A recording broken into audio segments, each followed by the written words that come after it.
Everyone, welcome to Unacademy. मेरा नाम है Seep Pahuja and I am a biology educator in NEET UG category. तो NEET 2023 का एग्जाम बहुत ही ज्यादा नजदीक आ चुका है। अप्रोक्सीमेटली आपके पास 6 to 7 मंथ्स ही बचे हैं नीट यूजी की तैयारी करने के लिए। तो यार इस समय हमें ये तो पता है कि हमें क्या करना है। मुझे ये पता है कि मेरे पास कौन सी बुक्स हैं, मुझे किन बुक से पढ़ना है, कहाँ से क्वेश्चन रिवाइज करने हैं, मॉक टेस्ट कहाँ से देने हैं। लेकिन इस समय ये जानना बहुत ज्यादा जरूरी है कि क्या चीजें हमें नहीं करनी है। यानी कि अगर जो आज मैं लिस्ट बताने वाली हूँ ये तुम करोगे तो यार सिलेक्शन में तुम्हें कहीं ना कहीं गड़बड़ी आ सकती है, कॉम्प्रोमाइज आ सकता है। आज क्विकली देखते हैं कि कौन सी मिस्टेक आपको बिल्कुल भी नहीं करनी है। सबसे पहली मिस्टेक आती है कि यार ये सोचना कि मेरा क्या होगा, thinking about the result. Do not think about the result. बेटा वो टाइम गया जब तुम सोचोगे, और वैसे भी सोचना ही नहीं चाहिए, क्योंकि अगर तुम ज्यादा सोचोगे तो यार तुम काम कम करोगे। Action action action. आपका पूरा फोकस अपने काम पर होना चाहिए, अपने कंटेंट पर होना चाहिए, अपनी तैयारी पे होना चाहिए, अपनी पढ़ाई पर होना चाहिए। रिजल्ट तो बेटा डिपेंड करेगा कि आप इन 6 महीने में क्या करोगे। सोचने से तो देखो वैसे भी कुछ अच्छा नहीं होगा। तो यार सोचना बंद करो, ये सोचा करो कि सिलेबस कैसे कंप्लीट होगा। ये मत सोचो कि नीट होगा या नहीं होगा। नीट उसी का होगा जो प्रॉपरली सिलेबस कंप्लीट करके प्रैक्टिस करके जाएंगे। अगर ये दो चीजें करके जाओगे तो तुम्हें रिजल्ट के बारे में सोचना नहीं पड़ेगा, रिजल्ट को तुम एंजॉय करोगे। मिस्टेक नंबर 2, दिन में तारे गिनना, यानी कि डे ड्रीमिंग।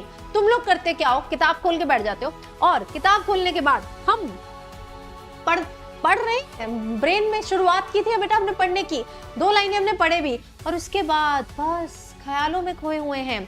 देखिए, day dreaming is the biggest enemy of an aspirant.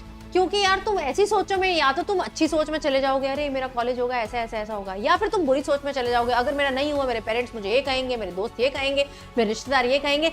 इस सब चक्करों में तुम्हें पढ़ना ही नहीं है। डे ड्रीमिंग एक बहुत बड़ा टाइम वेस्ट है। जब भी लगे कि यार अब मैं भटक रहा हूं टॉपिक से, bring yourself back to the topic. ठीक है, आपके ब्रेन को पता होता है कि यार कब हम भटक रहे हैं, तो भटकने वाली चीज पे फटाफट से वापस आएंगे एंड अपने पोर्शन को दोबारा से कंप्लीट करेंगे। देखो ये ट्रेनिंग है, किसकी ट्रेनिंग है? तुम्हारे माइंड की ट्रेनिंग है।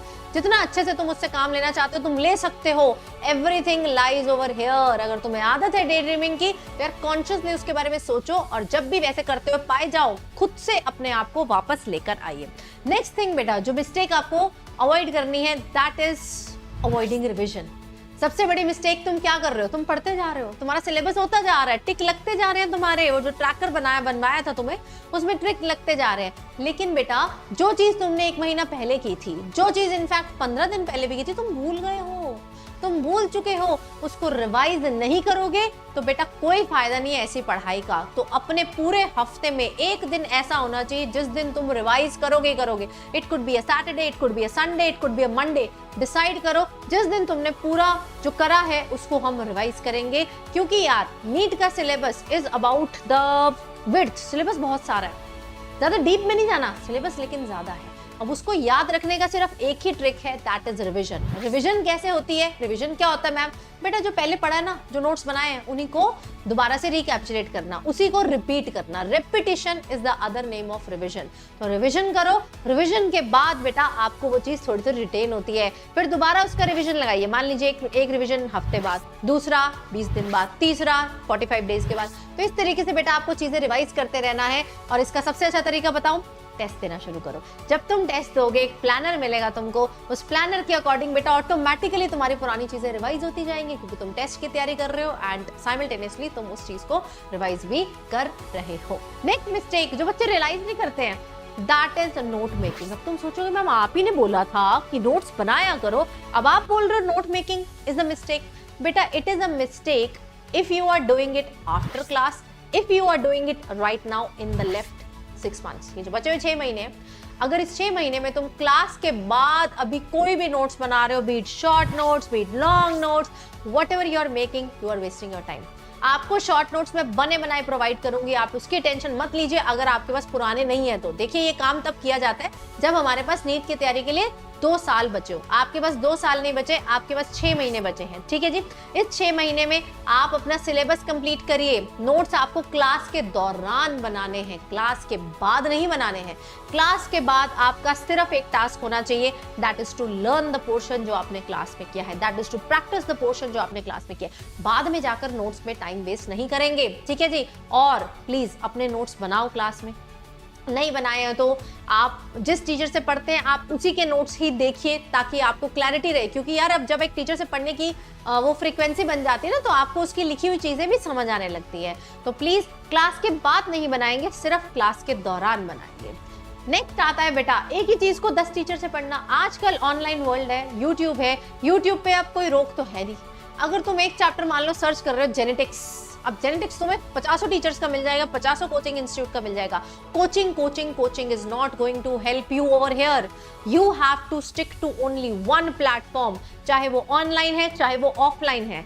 मैं नहीं कहती यार मेरे से पढ़ो, मैं नहीं कहती तुम यहाँ से पढ़ो, तुम्हें जहां से समझ आता है ना बेटा वहां से पढ़ो। हर इंस्टीट्यूट अपने आप में एक बहुत अच्छा है, हर टीचर बहुत अच्छा है। इट्स जस्ट कुछ बच्चों की फ्रीक्वेंसी किसी टीचर से मिलती है, कुछ बच्चों की फ्रीक्वेंसी किसी टीचर से मिलती है। तो तुम्हारी फ्रीक्वेंसी जिससे मैच होती है बस उसे ही देखो। ये मत करना कि एक ही चैप्टर को डिटेल में किसी और टीचर से पढ़ रहे हैं।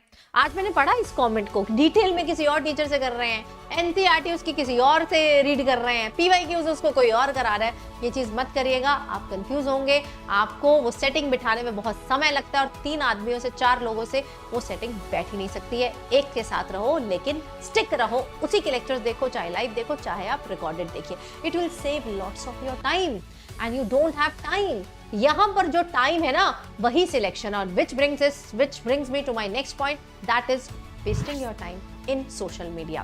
देखो बुरा लगेगा सुनते हुए बट ये करना पड़ेगा। किसी टॉपर से पूछ लो, मैंने बहुत टॉपर से बात किया यार, मेरा बहुत अच्छा इंटरेक्शन हुआ था पिछले साल भी, इस साल भी, जिन लोगों ने अच्छा स्कोर किया है। एक चीज सब पे कॉमन है, जो चीज कॉमन है वो ये है कि यार वो लोग सोशल मीडिया पे नहीं थे। तुम हो, बहुत ज़रूरी है तुम्हारा होना, यूट्यूब पे होना बहुत ज़रूरी है। तो यूट्यूब का एक नया अकाउंट बनाइए और प्लीज़ इंस्टाग्राम, स्नैपचैट, गेमिंग और जो भी सोशल मीडिया साइट्स पे तुम हो ना जिस पे नीड्स के रिलेटेड कुछ नहीं आता, कुछ भी नहीं आता जो तुम्हारे काम का हो, जिस पे सवाल आ सकता हो, प्लीज़ वहाँ से 6 महीने के लिए एक ब्रेक लीजिए। ले सकते हैं, लगता है कि इंस्टा के बिना नहीं रह सकते, स्टार्टिंग में खलबली भी मचेगी, स्टार्टिंग में ऐसा भी लगेगा कि अरे यार कुछ मिसिंग लग रहा है, दिन में खोल ही लेता हूँ यार, अभी तो खाना खा रहा हूँ खोल लेता हूँ, अभी तो वॉक कर रहा हूँ खोल लेता हूँ। लेकिन नहीं, यहीं पे आती है बेटा इनर विल पावर। आपके लिए वो इस समय बहुत ही बड़ा डिस्ट्रैक्शन, बहुत ही बड़ा टाइम वेस्ट है। तो प्लीज उसको अनइंस्टॉल करने का एक बड़ा कदम उठाइए। मेहनत लगेगी उस कदम को उठाने में भी, बहुत ज्यादा दृढ़ निश्चय चाहिए, बट वो करोगे तभी बेटा टाइम निकलेगा। और इस समय तुम सोच रहे हो कि 3-4 घंटे पढ़ने से हो जाएगा सिलेक्शन, नहीं होगा बेटा। 8 से 9 घंटे एक डेडिकेशन के साथ आपको पढ़ना पड़ेगा। क्या 6 महीने में 0 से हीरो बन सकते हैं? बेटा अगर ये 6 महीने का ही होता तो 2 साल का काम क्यों होता, है ना? अगर इसको 6 महीने में क्लियर किया जा सकता होता तो इसके लिए 2 साल क्यों दिए होते?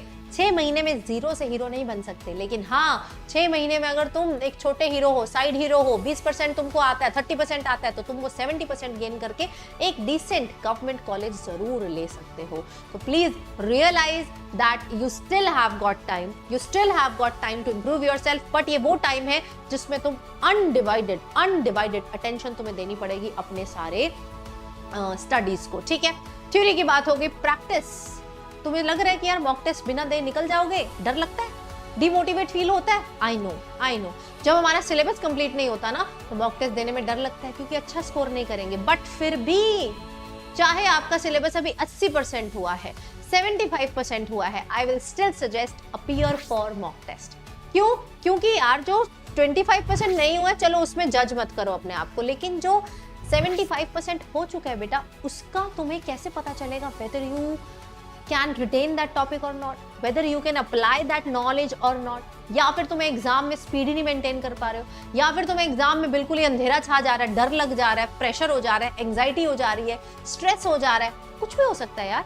अब ये चीज एक्चुअल एग्जाम में होगी तो कितना बुरा होगा, एक्चुअल एग्जाम में होगी तो यार कैसे अपने आप को संभालोगे? तो इस चीज की प्रैक्टिस लगती है बेटा, इस चीज को बारी बारी तुम्हें एक्सपीरियंस करना पड़ेगा। जितना ज्यादा एग्जाम को, मॉक टेस्ट को एक्सपीरियंस करोगे बेटा उतना ही आसान तुम्हारे लिए उस एग्जाम में बैठना होगा, क्योंकि बेटा वहां पर आपका ना सारा फोकस क्वेश्चंस पे रहेगा, नए क्वेश्चंस आएंगे बिल्कुल जो तुमने कभी नहीं देखे हैं।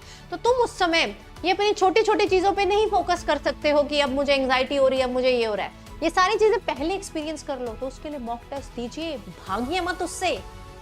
कम आ रहे हैं कोई बात नहीं, वो इंप्रूव करेंगे। कम आ रहे हैं, एटलीस्ट तुम्हें ये पता चल रहा है कि क्वेश्चंस किस टाइप के आएंगे, एटलीस्ट तुम्हें ये पता चल रहा है कि इंपॉर्टेंट टॉपिक्स कौन से हैं, एटलीस्ट बेटा बैठना तो सीख रहे हो 3 घंटे लगातार। नहीं तो बेटा कुछ बच्चों की वहाँ हालत बुरी हो जाती है बैठने में, सिर्फ 3 आवर्स बैठने में। तो इसीलिए ये जितनी मैंने आपको सारी मिस्टेक्स बताई हैं, वो मिस्टेक अगर आप कर रहे हैं तो आप बहुत गलत कर रहे हैं। मुझे कमेंट्स में बेटा बताएंगे इनमें से अभी भी कौन सी चीज है जो आप अभी भी कर रहे हैं। यस, और ये होगी कौन सी ऐसी चीज है, कौन सी मिस्टेक है जो आप कर रहे थे और जो आप इस वीडियो के बाद छोड़ने वाले हैं। बाकी बेटा YouTube पे मेरा बैच चल रहा है फ्री ऑफ कॉस्ट, सुबह रोज 12:30 बजे क्लास होती है।